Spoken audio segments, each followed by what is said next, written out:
નમસ્કાર, હું તો બોલીશમાં રોનક પટેલ આપનું સ્વાગત કરું છું।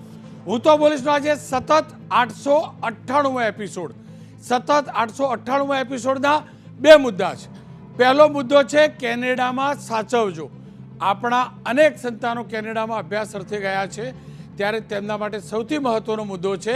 અને બીજો મુદ્દો છે રમણ ભમણ થયા રોડ, રોડમાં ખાડા કે ખાડામાં રોડ। આ ટાઇટલ થોડુંક બદલાયું છે। વરસાદ પડ્યો અને ફરી એકવાર એ જ સવાલ ઊભો થયો છે કે રોડ જે છે તે રમણ ભમણ કેમ થઈ ચૂક્યા છે? કારણ કે આ વખતે માત્ર ખાડા નથી પડ્યા, આખાને આખા રોડની દિશા બદલાઈ ચૂકી છે। ખેર, પહેલો મુદ્દો કેનેડામાં સાચવજો।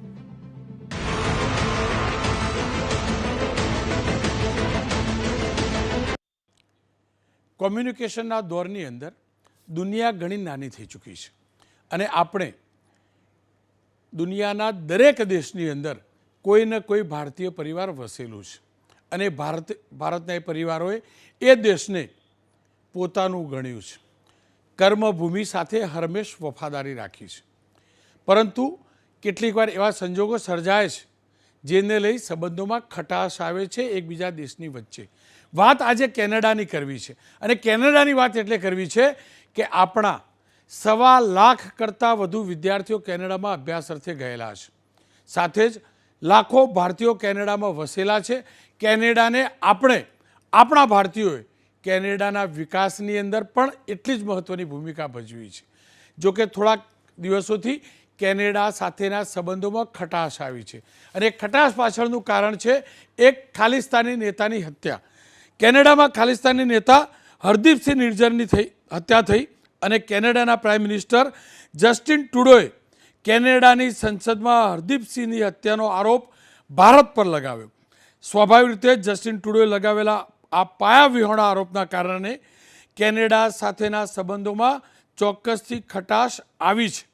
આટલું ઓછું હોય તેમ કેનેડા સરકારે ભારતના ડિપ્લોમેટને કેનેડા છોડવાનું કહ્યું તો આપણે પણ એટલે કે આપણા ભારતે પણ કડક વલણ અપનાવ્યું છે અને ભારતે કહ્યું છે ખાલિસ્તાની આતંકવાદીથી ધ્યાન હટાવવા માટે જસ્ટિન ટ્રુડોની કેનેડાની સરકાર આ પ્રકારની ફાલતુ અર્થવિહીન પાયાવિહીન બયાનબાજી કરે છે।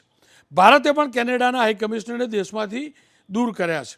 જોકે કેનેડામાં વધતી જતી ભારત વિરોધી ગતિવિધિઓ અંગે ભારત સરકારના વિદેશ મંત્રાલયે માર્ગદર્શિકા એટલે કે એડવાઇઝરી જાહેર કરી છે। ભારતના વિદેશ મંત્રાલયે આજે કેનેડામાં વસતા ભારતીયો માટે એડવાઇઝરી જાહેર કરી છે અને જેમાં કહ્યું છે કે કેનેડામાં રહેતા ભારતીયો અને ભારતીય વિદ્યાર્થીઓ સતર્ક રહે, કારણ કે ત્યાં રહેતા ભારતીયો પ્રત્યે હેટ ક્રાઇમ વધી શકે છે, એટલે કે ભારતીયોને હેટ કરવાના ગુના ત્યાં વધી શકે છે। માટે જ કેનેડામાં રહેતા ભારતીયોએ અત્યંત સાવધાની રાખવી જોઈએ। કેનેડા અને ભારતના વણસતા સંબંધો વચ્ચે બંને દેશના રાજદ્વારીઓ દેશ છોડવાના આદેશ અપાઈ ચૂક્યા છે। કારણ સ્પષ્ટ છે, કેનેડામાં ખાલિસ્તાન વિરોધીઓને પોષણ મળી રહ્યું છે અને ભારત વિરોધી ગતિવિધિઓ ત્યાં શરૂ થઈ હતી। ફરી એકવાર કહું, કેનેડામાં લાખો ભારતીયો છે, જે પૈકી સૌથી વધુ પંજાબી ભારતીયો છે અને બીજા ગુજરાતથી ત્યાં માઇગ્રન્ટ થયેલા અથવા અભ્યાસ અર્થે ગયેલા ગુજરાતી ભારતીયો છે। પરંતુ સવાલ એ છે કે જે દેશને હર હંમેશ આપણે મિત્ર ગણ્યું એ દેશના પ્રધાનમંત્રી ભારતની સાર્વભૌમત્વતા સાથે જોડાયેલા મુદ્દે કેમ આ પ્રકારનું ફાલતુ બયાનબાજી કરી શકે?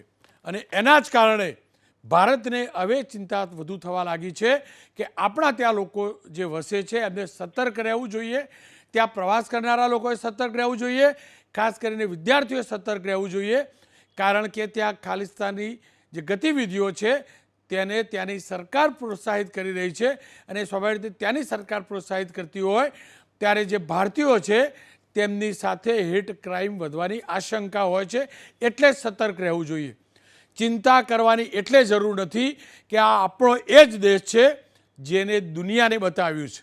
G20નું જબરજસ્ત સફળ આયોજન થયું અને એ પહેલાં રશિયા અને યુક્રેન વોર વખતે પણ આપણા દેશના તમામ વિદ્યાર્થીઓને આપણી સરકાર સહી સલામત અહીંયા લઈ આવી હતી અને દુનિયા પણ આજે ભારતની સાથે છે, કારણ કે દુનિયા જાણે છે કે ભારત હર હંમેશ શાંતિનું દૂત રહ્યું છે. ભારત હર હંમેશ વિકાસની રાજનીતિ અને કૂટનીતિ કરતું રહ્યું છે. ભારત હર હંમેશ વિશ્વના તમામ દેશોને પોતાનું કુટુંબ માને છે. ત્યારે જે ઘટનાક્રમ થયો છે સ્વાભાવિક રીતે ચિંતા ચોક્કસથી હોય, કારણ કે જેના પરિવારનું ત્યાં રહેતું હોય એના પરિવારજનોને ચિંતા હોય. એટલે જ લાગ્યું કે આ મુદ્દે હકીકત છે શું, ચાલી શું રહ્યું છે, સરકાર તરફથી શું એક્શન લેવાઈ રહ્યા છે, તે તમામની જાણકારી આપણી પાસે હોવી જોઈએ. સામાન્ય રીતે હું તો બોલીશની અંદર આપણે ગુજરાતને લગતા મુદ્દા ચલાવતા હોઈએ છીએ, એ મુદ્દા ઉઠાવતા હોઈએ છીએ, સરકાર સુધી વાત પહોંચાડતા હોઈએ છીએ. પરંતુ આજે આપણા ગુજરાતી દીકરા દીકરીઓ છે ત્યારે જ તેમની સાથે શું થઈ રહ્યું છે, ત્યાં શું આશંકા છે, આપણી સરકાર શું કરી રહી છે, એ તમામે જાણવું જરૂરી છે. સાથે જ આપણો કરોડો અરબોનો આયાત નિકાસનો ટ્રેડ પણ કેનેડા સાથે વર્ષોથી ચાલતો રહ્યો છે. આ બંને મુદ્દે ચર્ચા કરવી છે. મારી સાથે હેમંતભાઈ શાહ જોડાવાના છે, ચેરમેન છે ઓવરસીઝ ફ્રેન્ડ્સ ઓફ કેનેડા. પાર્થેશભાઈ ઠક્કર કેનેડિયન સરકાર માન્ય ઇમિગ્રેશન કન્સલ્ટન્ટ છે. રાકેશ પટેલ એનઆરઆઈ છે, કેનેડાથી ઇન્ડિયા આવેલા છે. अभिषेक उपाध्याय हमारा वरिष्ठ सहयोगी है जो दिल्ली थी जोड़ाया है. अभिषेक, आपसे ही शुरू करना चाहूँगा. आज क्योंकि एडवाइजरी भी जारी हुई है और स्वाभाविक भी है, सहज भी है, खास करके क्योंकि आपने गुजरात का लंबे अरसे तक रिपोर्टिंग किया है. गुजरात के कई बच्चे कनाडा में अभ्यास करने गए हैं, उनके परिवारजनों की चिंता लाजमी भी है, क्योंकि आपने नज़दीक से पूरे मामले को बारीकाई से देखा है. जब यूक्रेन रशिया वॉर था तभी आप वहाँ थे. उस दिनों में भी भारत की सरकार की ताकत देखी थी, विदेश मंत्रालय की ताकत देखी थी. अब जो हो रहा है वो किस दिशा में जा रहा है और हमारे देश की सरकार किस प्रकार के एक्शन ले रही है? रोहन भाई, देखिए, सबसे जो अहम बात है, अभी आपने चूंकि रशिया यूक्रेन का जो आपने बात सामने लाए हैं, कुछ वैसा ही इशू यहाँ पर भी है. यूक्रेन में भी हमने देखा था कि भारतीय जो विद्यार्थी हैं, खासतौर पर मेडिकल स्टूडेंट, वो बहुत ही भारी तादाद में वहाँ पर थे. कुछ ऐसा ही हाल कनाडा में भी है. कनाडा में भारतीय विद्यार्थियों की संख्या बहुत ज़्यादा. आप यूँ समझिए कि साल 2022 में ही 3 लाख से ज़्यादा भारतीय विद्यार्थी वहाँ पर गए हैं. पिछले 5 सालों में 1 मिलियन यानी कि 10 लाख भारतीय विद्यार्थी वहाँ पर गए हैं. तो इतनी बड़ी तादाद वहाँ पर है. हमको ये समझना होगा कि विदेशों से जितने विद्यार्थी आते हैं कनाडा में हर साल, उसमें 40% भारतीय होते हैं और गुजरात के भी कई विद्यार्थी वहाँ पर हैं. तो इसको देखते हुए जिस तरह से ये घटनाएं घट रही हैं, भारत और कनाडा के बीच जिस तरह से संबंध इस समय हैं, और संबंध बहुत ही खराब स्थिति में, इसमें कोई दो राय नहीं है. दोनों ही देशों ने दूतावास के एक उच्च अधिकारी को अपने यहाँ से जाने को कह दिया है. इस लेवल तक संबंध खराब हो गए हैं. तो इसका असर वहां रह रहे विद्यार्थियों पर ना आने पाए, भारत सरकार की सबसे बड़ी प्राथमिकता है. मैं आज की बात बताऊं रौनक भाई, आज बाकायदा संसद में प्रधानमंत्री से विदेश मंत्री की मुलाकात हुई, गृह मंत्री की मुलाकात एनएसए से हुई है. और हमारी जो जानकारी कहती है उस सारी बातचीत का जो केंद्र है वो यही रहा है कि किस तरह से जो भारतीय विद्यार्थी वहां पर हैं उनको कोई समस्या ना आने पाए. एक बड़ा कदम सरकार की ओर से ये उठाया जा रहा है कि जो वहां पर ओटावा यानी कि जो राजधानी है, वहां पर जो वहां पर हाई कमीशन है, और इसके साथ में वैंकूवर में और ओंटारियो में जो वहां पर काउंसलेट जनरल हैं, उनके जरिए एक मदद नाम का पोर्टल है. उस मदद पोर्टल पे सभी विद्यार्थियों को कहा जा रहा है कि वो जल्दी से जल्दी रजिस्टर करें और अपना पूरा ब्यौरा वहां पर डालें, और उनको जो भी दिक्कत आ रही है उसको मेंशन करें, ताकि सरकार उन तक किसी भी समस्या में तुरंत दूतावास के जरिए या माफ कीजिएगा, वहां तो हाई कमीशन है, काउंसलर जनरल के जरिए वहां पर तुरंत पहुंच सके. ये चीजें हैं. लेकिन जो सबसे चिंताजनक है रौनक भाई, जिसका आपने जिक्र किया, वो चिंता है हेट क्राइम की. कहीं हेट क्राइम ना होने पाए. और इसी 16 सितंबर को वहां पर वैंकूवर में यह घटना आ चुकी है.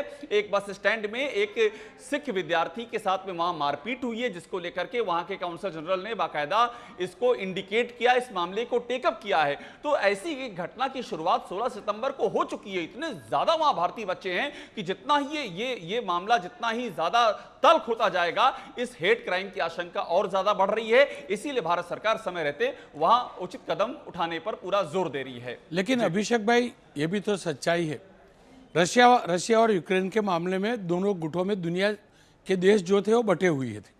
जब भारत की बात आती है तो विश्व के देश, हम लोगों ने G20 में भी देखा है, भारत के साथ है. ऐसे में आपको क्या लग रहा है, कनाडा के जो प्राइम मिनिस्टर जो भी बयान देते हो, वो अब बैकफुट पे आ सकते हैं? देखिए, कनाडा के प्रधानमंत्री की एक बात हमको समझनी होगी रौनक भाई, कि वहाँ वो इंटरनल समस्याओं में घिरे हुए हैं। उनकी जो लोकप्रियता का ग्राफ है वो लगातार नीचे गिरता जा रहा है। आप सोचिए, आज की तारीख में जस्टिन ट्रूडो की 66% की डिसअप्रूवल रेटिंग हो गई है। जो ताज़ा सर्वे आ रहे हैं उसमें उनके खिलाफ पूरा माहौल बनता दिखाई पड़ रहा है।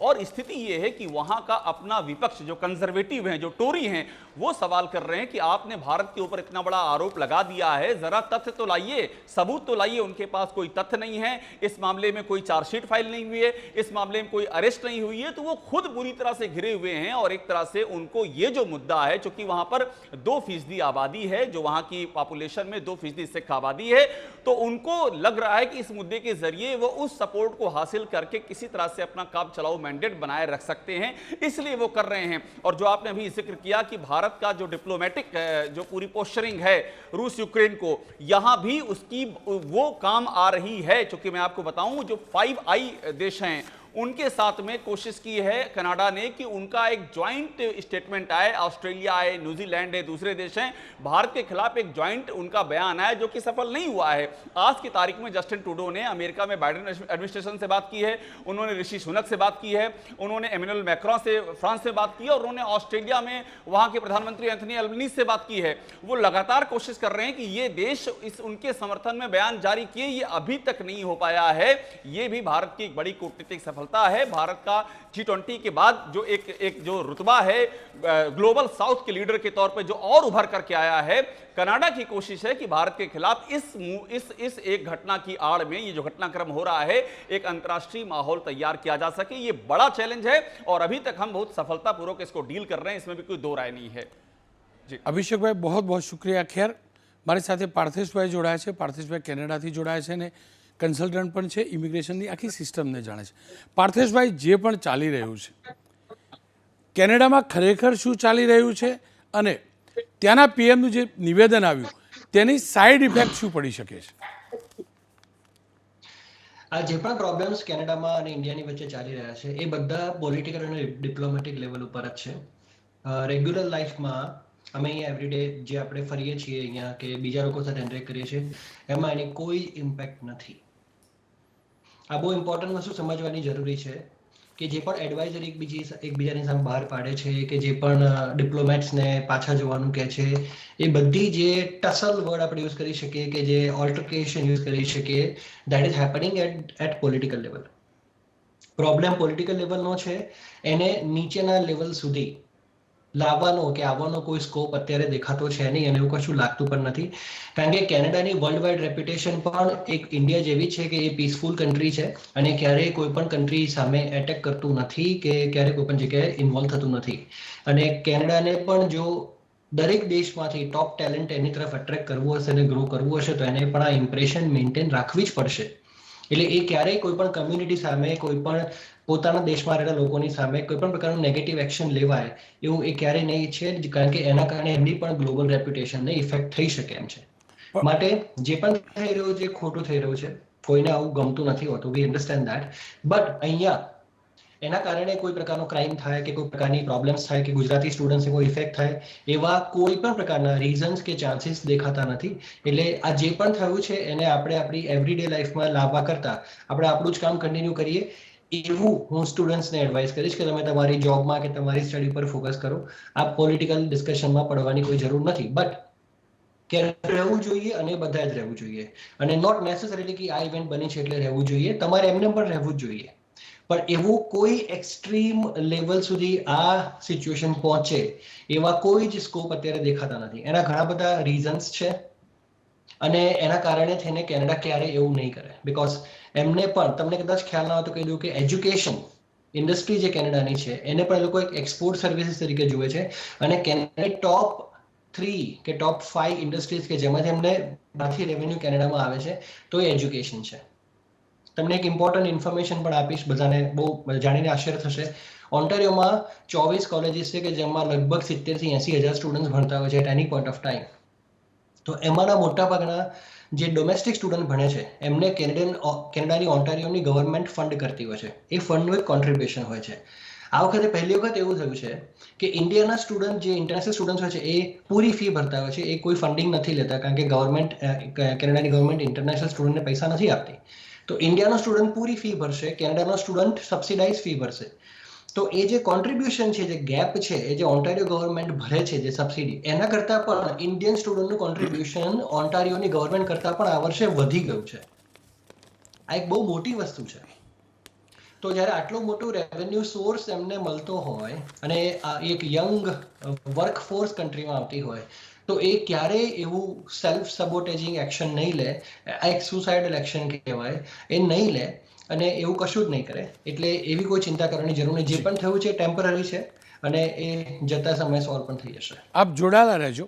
માત્ર એજ્યુકેશન જ નહીં, વેપાર વાણિજ્ય ક્ષેત્રની અંદર પણ ભારત અને કેનેડાના વર્ષોથી સંબંધ રહ્યા છે. ભારત કેનેડા આયાત અને નિકાસની વાત કરીએ તો અનેક પ્રોડક્ટ છે જે ભારત આયાત પણ કરે છે અને નિકાસ પણ કરે છે. આયાતની વાત કરી લઈએ એ પહેલાં નિકાસની વાત કરી લઈએ તો હીરા જવેરાત આપણા ત્યાંથી જાય છે અને હીરા જવેરાત સૌથી વધુ સુરતથી જાય છે, ગુજરાતથી જાય છે. બહુમૂલ્ય રત્ન આપણા ત્યાંથી એક્સપોર્ટ થાય છે. દવાઓ આપણા ત્યાંથી એક્સપોર્ટ થાય છે. ફાર્મા સેક્ટરમાં ભારતનો દુનિયામાં ડંકો વાગે છે. રેડીમેડ કપડાં આપણા ત્યાંથી જાય છે. અનસ્ટિચ કપડાં આપણા ત્યાંથી નિર્યાત થાય છે. ઓર્ગેનિક રસાયણ એ પણ આપણા ભારતમાંથી એક્સપોર્ટ થાય છે. એન્જિનિયરિંગ સામાન પણ ભારતમાંથી એક્સપોર્ટ થાય છે. લોખંડ અને સ્ટીલ પણ આપણા ત્યાંથી જાય છે. એની સામે આયાતની વાત કરીએ તો આપણે દાળ ઇમ્પોર્ટ કરીએ છીએ, ન્યૂઝપ્રિન્ટ ઇમ્પોર્ટ કરીએ છીએ, કોલસો ઇમ્પોર્ટ કરીએ છીએ, ફર્ટિલાઇઝર ઇમ્પોર્ટ કરીએ છીએ, વુડ પલ્પ ઇમ્પોર્ટ કરીએ છીએ, એલ્યુમિનિયમ ઇમ્પોર્ટ કરીએ છીએ, ખેતીના સામાન ઇમ્પોર્ટ કરીએ છીએ, બાગાયત માટેના સાધનો ઇમ્પોર્ટ કરીએ છીએ. અને જો વેપારને અસર થાય તો કેનેડાના કૃષિ અને બાગાયત ક્ષેત્રે જોડાયેલા ઉત્પાદનો પર અસર થઈ શકે છે. ભારતથી કેનેડામાં નિકાસ થતા માલને અસર થઈ શકે છે. ભારતમાં કામ કરતી 600 કેનેડિયન કંપનીઓ પર અસર થઈ શકે છે. કેનેડાની 600 કંપનીઓ ભારતમાં છે તેની ઉપર અસર થઈ શકે છે. અને એનાથી પણ વિશેષ કેનેડામાં અભ્યાસ કરવા જતા ભારતીય વિદ્યાર્થીઓની સંખ્યામાં ઘટાડો થઈ શકે તેમ છે. અને કેનેડાના પ્રધાનમંત્રી સારી રીતે સમજતા હશે કે જો એજ્યુકેશન ત્યાં ઇન્ડસ્ટ્રી ગણાતી હોય અને મોટું કોન્ટ્રીબ્યુશન ભારતીયોનું હોય તો એ ઇન્ડસ્ટ્રી ઉપર કેટલી અસર થઈ શકે તેમ છે. આ તમામ જાણતા હોવા છતાં પણ તેમને સંસદમાં આ નિવેદન ભારત વિરોધી અને પાયાવિહોણું આપ્યું છે તે પણ હકીકત છે. ખેર, મારી સાથે હેમંતભાઈ જોડાયા છે. હેમંતભાઈ 4-4.5 દશકથી એટલે કે મારી ઉંમરથી કેનેડામાં રહે છે, ટ્રેડ સાથે સારી રીતે જોડાયેલા છે. હેમંતભાઈ, બે વાતો જાણવી હતી. પહેલી વાત તો પાર્થેશભાઈની વાત સાંભળ્યા પછી ઘણી સંતોષ અને શાંતિ પણ તમામ પેરેન્ટ્સને થઈ હશે, કારણ કે લાખો સંતાનો આપણા ત્યાં છે અને તમામ સંતાનો 21 વર્ષથી 30 વર્ષની વચ્ચેના હશે. મોટાભાગના તો 21 થી 25ના છે. આપ ટ્રેડને પણ જાણો છો, એજ્યુકેશનને પણ જાણો છો, આપણા બાળકો ત્યાં મળતા પણ હશે. હેમંતભાઈ, શું કારણ આ બધું જાણતા હોવા છતાં પણ કેનેડાના પીએમએ આ પ્રકારનું નિવેદન આપ્યું, અને એ પણ માત્ર 2% વોટ છે છતાં પણ? આપનો સવાલ બહુ ક્લિયર નથી, પણ જેટલો સાંભળ્યો છે એટલું કહીશ કે સોમવારના જ્યારે એમને પાર્લામેન્ટમાં અનાઉન્સ કર્યું આ કોઈ જાતના પાયા વગર એલિગેશન, ત્યારે અમને બધાને આઘાત લાગ્યો કે અમે તો સુન્ન થઈ ગયા હતા કે શું કરવું. અંદર અંદર અમારું જે ગ્રુપ છે, બિઝનેસ એસોસિએટ છે, એકબીજા વાત કરતા હતા કે આવું હોઈ જ ન શકે ને ઇટ ઇઝ ઇમ્પોસિબલ. એટલે અમને બધાને ખરેખર એ આઘાત લાગ્યો છે અને ઇટ્સ અ શોકિંગ ન્યૂઝ.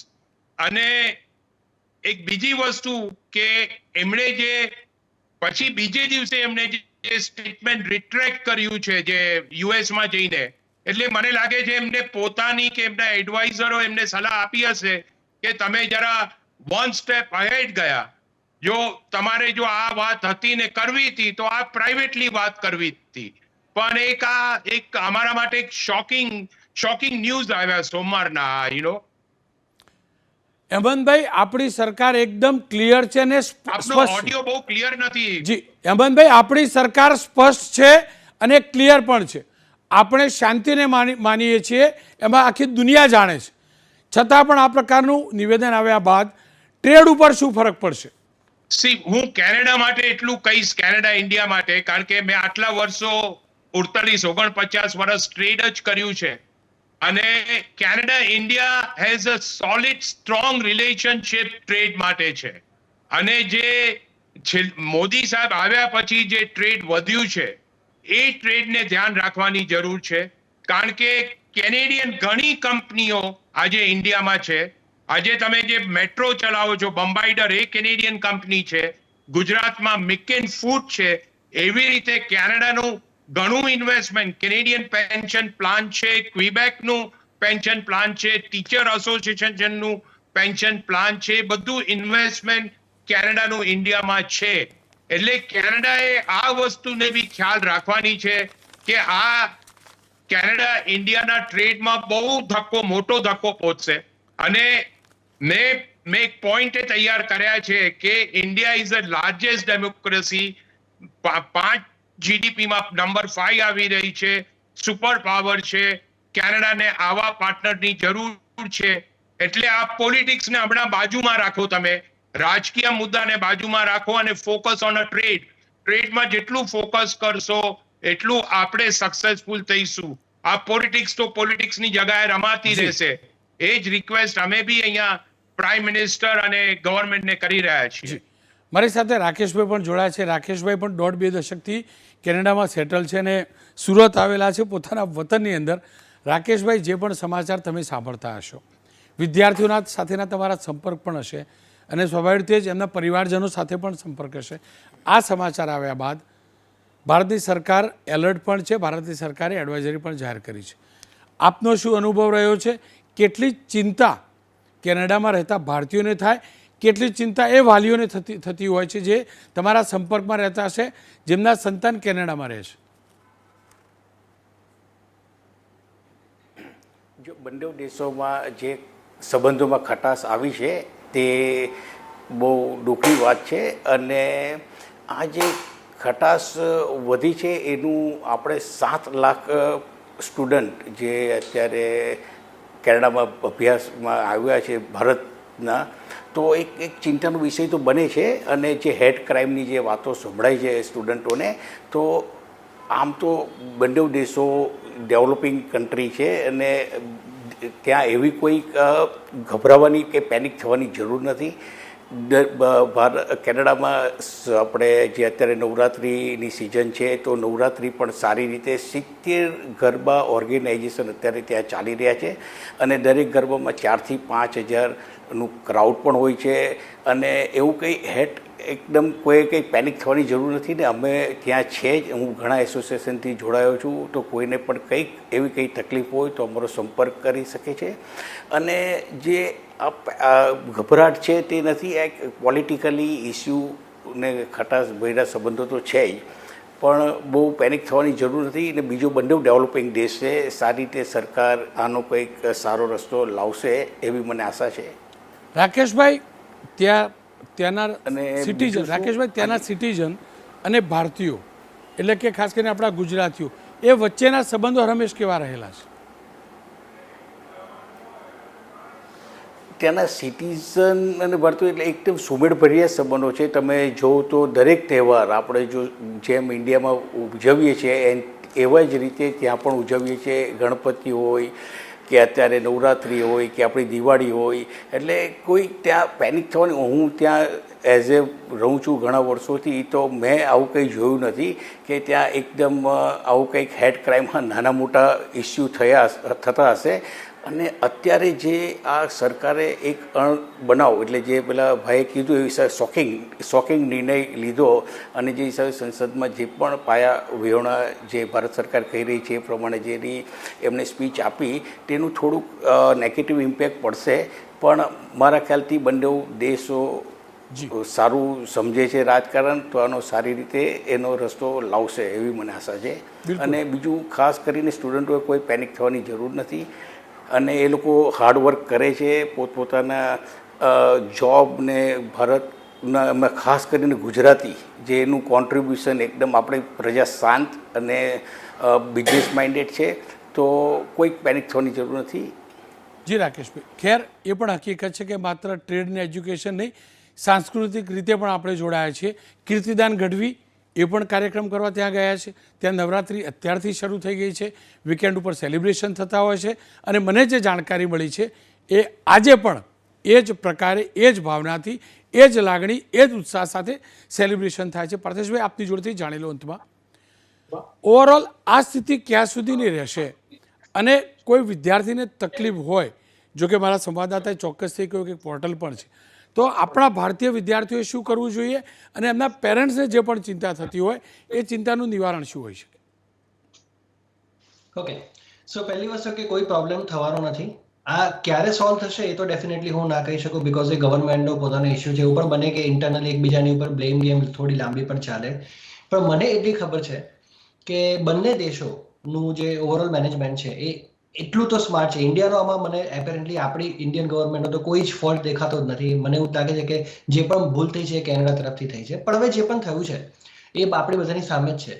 તો એટલું તો કહી શકાય એવું છે કે કેનેડાની ગવર્મેન્ટ પણ એટલી તો ઇન્ટેલિજન્ટ છે જ કે એમને ઇનકમિંગ બિઝનેસ અને એમની ઓવરઓલ ગ્લોબલ રેપ્યુટેશનને કોઈ અસર નહીં પડવા દે. કારણ કે તમે જે ટ્રેડની વાત કરી, ફોર એક્ઝામ્પલ અહીંયા કોઈ ટ્રેડ કરી બી રહ્યા છે ઇન્ડિયા સાથે અને એ ટ્રેડ કોઈ પણ રીતે ધારો કે નથી થતો, બેન થઈ ગયો કે કોઈ પણ રીતે કેન્સલ થઈ ગયો, તો એનું જે નુકસાન થાય છે એ પણ અહીંયાનો જે બિઝનેસમેન છે એ ગવર્મેન્ટ પાસે માંગી શકે છે કે ભાઈ તમારી પોલિસીના કારણે મને લોસ થયો, હું કોર્ટમાં જાઉં છું, મને તમે આનું ભરપાઈ કરી આપો, નુકસાન થયું. એટલે કેનેડાની ગવર્મેન્ટ એવો એડિશનલ બોજ એમની પર લેવા નહીં માંગે. એટલે ટ્રેડ પણ કોઈ પણ રીતે સ્ટોપ થાય. હા, નવું ડેવલપ થવાનું હોય અને એમાં કદાચ થોડા પ્રોબ્લેમ્સ આવે તો એ અલગ વસ્તુ છે અને એ આના લીધે તો નહીં જ આવે, બીકોઝ કેનેડિયન ગવર્મેન્ટ ક્યારેય પણ એજન્ડા બેઝડ વર્ક હજી સુધી કોઈની સામે કર્યું હોય એવું હજી સુધી તો હિસ્ટ્રીમાં નથી અને હજુ થાય એવા કોઈ ચાન્સીસ પણ મને દેખાતા નથી. અને પોલિટિકલ જે પણ થયું છે એના અલગ અલગ રીઝન્સ હોઈ શકે છે અને એ જે પણ રીઝન છે એમાં આપણે પડવાની એક સામાન્ય માણસ તરીકે કોઈ જરૂર નથી. તો હું એટલું જ કહીશ કે પેરેન્ટ્સે કે કેનેડામાં ભણતા સ્ટુડન્ટ્સને ગભરાવાની કોઈ જરૂર નથી. ઇન્ડિયન કોન્સ્યુલેટે એમનું એક પોર્ટલ બનાવેલું છે, કોઈ પણ પ્રોબ્લેમ હોય તો ત્યાં કોન્ટેક્ટ કરી શકે છે. હું પોતે અત્યારે કેનેડામાં છું અને મારો પણ કોઈ પણ સ્ટુડન્ટને પ્રોબ્લેમ હોય તો હું ઓપન ઇન્વિટેશન આપું છું, મારી સાથે તમે મારો કોન્ટેક્ટ કરી શકો છો. I be very happy to help you. કોઈ પેરેન્ટ્સને કોઈ પ્રોબ્લેમ છે કે કોઈ સ્ટુડન્ટને પ્રોબ્લેમ છે કોઈ પણ પ્રકારનો, તો એ મારો કોન્ટેક્ટ કરી શકે છે અને મારી ડિટેલ્સ બધે સોશિયલ મીડિયા ઉપર અવેલેબલ છે. સો કોઈને પણ કોન્ટેક્ટ કરવો હોય તો હું અવેલેબલ છું and I will do my best to help that person out to reach to the right sources. પણ એવું કશું થશે નહીં, એવી કોઈ ચિંતા કરવાની જરૂર નથી. ઉપરના લેવલે જેમને ગુજરાતીમાં કહું તો ઝઘડવું તો ઝઘડવા દો, કોઈ પ્રોબ્લેમ તમને આવવાનો નથી. So you don't need to worry about anything. You just keep continue doing the work that you are doing. That's all I can say. પાર્થેશભાઈ, આપનો ખૂબ ખૂબ આભાર. કુલ મળીને એક વાત સ્પષ્ટ છે કે કેનેડાના પ્રધાનમંત્રીએ એક ગંભીર ભૂલ કરી છે અને ગંભીર ભૂલના કારણે આ વિવાદ થયો છે. પરંતુ આપણી સરકાર વિદેશી મામલાને લઈ હર હંમેશ ગંભીર રહી છે, સતર્ક રહી છે, સજાગ રહી છે. એક રશિયા યુક્રેનનો કેસ હોય કે અન્ય કોઈ પણ દેશનો, એટલું જ નહીં, ભારતની પ્રતિષ્ઠા, ભારતની શાખ દુનિયાભરમાં અલગ પ્રકારની છે. દુનિયા જાણે છે કે ભારત શાંતિનું દૂત છે, દુનિયાને ભારત પાસે આશા છે. ત્યારે સ્વાભાવિક રીતે જ કેનેડાની સરકાર જે પણ પ્રયાસ કરતી હોય હર હંમેશ સત્ય આગળ રહેતું હોય છે. અહીંયા સવાલ હાર જીતનો નથી, સવાલ સત્યના વધુ વજનદાર થઈને બહાર નીકળવાનો છે. અને એટલે જ આપણને ભરોસો છે આપણા સંતાનો ત્યાં પહેલાં પણ સુરક્ષિત હતા, આજે પણ સુરક્ષિત છે અને હજુ પણ સુરક્ષિત રહેશે, કારણ કે આપણી સરકાર સતર્ક છે. સાથે જ આપણા ત્યાં જે સેટલ લોકો છે, જે સેટ થયેલા લોકો છે, ટ્રેડ હોય કે અલગ અલગ કન્સલ્ટન્સીમાં, એ તમામ લોકો એ જ ભાતૃત્વની ભાવનાનું ભાથું લઈને કેનેડામાં ગયા છે. એટલે આપણા દીકરા દીકરીઓ ત્યાં સલામત હશે. પેલી જૂની વાત છે, પોપટ તરસ્યો નથી, પોપટ ભૂખ્યો નથી. પોપટ કેનેડાના સ્કૂલમાં, કોલેજમાં શાંતિથી અભ્યાસ કર્યા કરે. ઠીક એ જ પ્રકારની સ્થિતિ છે. ફરી એકવાર કહું, ચિંતા કરવાની જરૂર નથી. પરંતુ આ મુદ્દો થયો ત્યારે મને લાગ્યું કે અનેક પેરેન્ટ્સના ફોન આવતા હતા, તો એ જાણકારી ત્યાં પહોંચાડવી જોઈએ, પેરેન્ટ્સ સુધી એ જાણકારી પહોંચવી જોઈએ. એટલે જ મેં આ કાર્યક્રમ કર્યો છે.